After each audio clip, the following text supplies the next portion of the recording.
देश भर में दिवाली की धूम मची है। शहर शहर, चौक चौराहे, घर आंगन सब बिजली की झालरों से रोशन हो चुके हैं। 14 साल के वनवास के बाद भगवान राम के घर लौटने पर अयोध्या में जिस तरह से खुशियां छाई थीं, कुछ वैसा ही माहौल दिख रहा है। अलग अलग राज्यों की अलग अलग संस्कृतियों और मान्यताओं के हिसाब से कई जगह दिवाली अलग अलग रीति रिवाजों से मनाई जाती है। आइए जान लेते हैं दिवाली पर देश भर में होने वाले कुछ ऐसे ही रीति रिवाज। देश भर में कार्तिक की अमावस्या पर दिवाली पर जहां देवी लक्ष्मी और भगवान गणेश की पूजा की जाती है, वहीं पूर्वी भारत, खासकर पश्चिम बंगाल, ओडिशा और असोम में देवी काली की पूजा की जाती है। इसे श्यामा पूजा के नाम से भी जाना जाता है और दुर्गा पूजा के बाद यह पूर्वी भारत का दूसरा सबसे फेमस त्योहार है।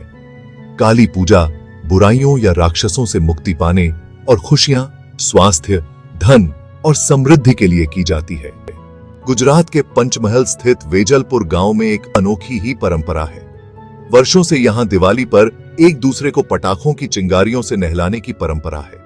लोग पटाखे जलाकर एक दूसरे की ओर उछालते हैं। गुजरात के नर्मदा और भरूच जिलों में रहने वाले आदिवासी समुदाय के लोग इस त्योहार को अच्छे स्वास्थ्य की निशानी मानते हैं। वे यह त्योहार 15 दिनों तक मनाते हैं और इस दौरान हर्बल लकड़ियां जलाते हैं। मान्यता है कि ऐसी स्वास्थ्यवर्धक लकड़ियां जलने से निकलने वाले धुएं से उनका स्वास्थ्य ठीक रहता है। दिवाली के अगले दिन पूरे उत्तर भारत में गोवर्धन पूजा की जाती है। मध्य प्रदेश के उज्जैन जिले में स्थित बिड़वाड़ गांव में इसका अलग ही महत्व है।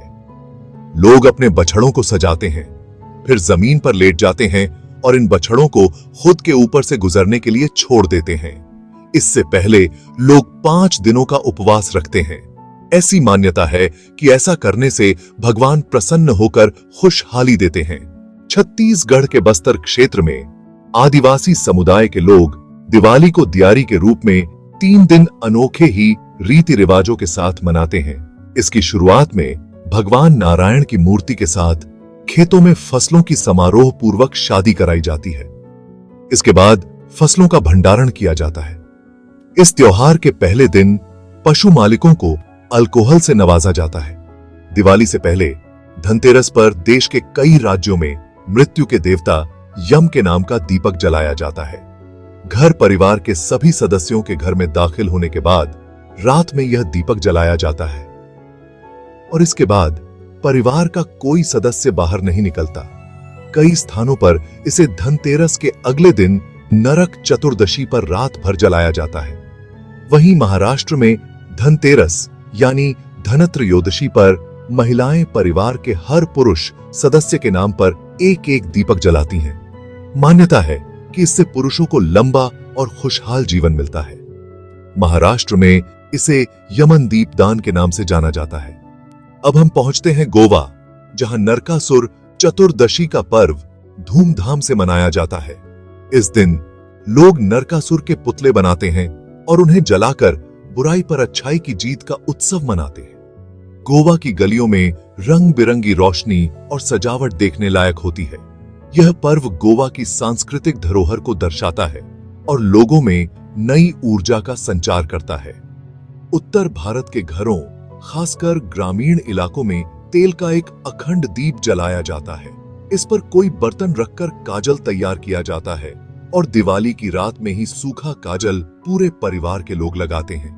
मान्यता है कि इस परंपरा के पालन से घर में समृद्धि आती है और आंखें ठीक रहती हैं।